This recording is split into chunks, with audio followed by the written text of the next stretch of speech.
உள்ளுக்குள் உழைந்த என் மனதின் வெளிப்பாடா எனக்கே தெரியவில்லை. என் கண்களில் சிரிப்பு இல்லை, கோபம் இல்லை, கண்ணீர் கூட இல்லை.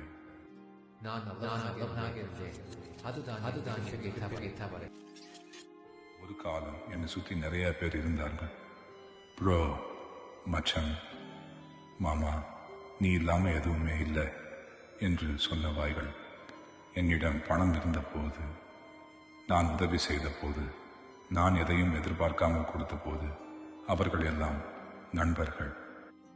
ஒரு நாள் நான் இல்லாத இடத்துல என் பேரை வைத்து கதை. நான் நம்பிய ஒருவன் என்னை, என் வாழ்க்கையை பற்றி மற்றவங்களுக்கு விஷம் ஊற்றினார்.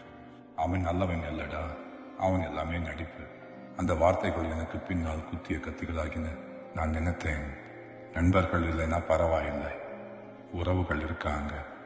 ஆனால் உறவுகள் கண்களில் அன்பு இல்லை, கணக்குகள் தான் முழுமையாக இருந்தது. ஈவன் வளர்ந்துட்டான், இப்ப நம்மளை மதிக்க மாட்டான் என்று எண்ணம் நிறைந்திருந்தது. நான் கஷ்டப்பட்ட போது அனைவரும் கதவை மூடினார்கள். நான் நிமிர்ந்து நின்ற போது அவர்கள் என்னை இழுக்க முயன்றார்கள் மற்றும் என்னை பற்றி அவதூறுகளை மகிழ்ச்சியாக பரப்பினார்கள். ஃபேக் ஃப்ரெண்ட்ஸை விட ஃபேக் ரிலேட்டிவ்ஸ் ரொம்ப ஆபத்தானவர்கள். அவர்கள் புன்னகை முழுவதும் முகமூடிகளே. என் அறையில் ஒளி இல்லை, என் ஃபோன் ஃபுல் சைலண்ட், என் கான்டாக்ட் லிஸ்டும் ஃபுல். ஆனால் பேச ஒருவனும் இல்லை. ஒரு நாள் நான் கண்ணாடியில் என்னை பார்த்தேன். சோர்ந்த முகம், உடைந்த நம்பிக்கை, தெளிவற்ற சிந்தனை. அந்த நிமிடம் ஒரே ஒரு முடிவு எடுத்தேன்.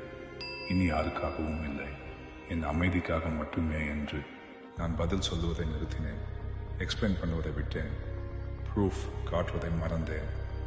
யார் என்ன சொன்னாலும் எனக்கு இனி எதுவுமே பெரிதில்லை. என் கவனம் ஒரே இடத்துல மட்டும்தான்.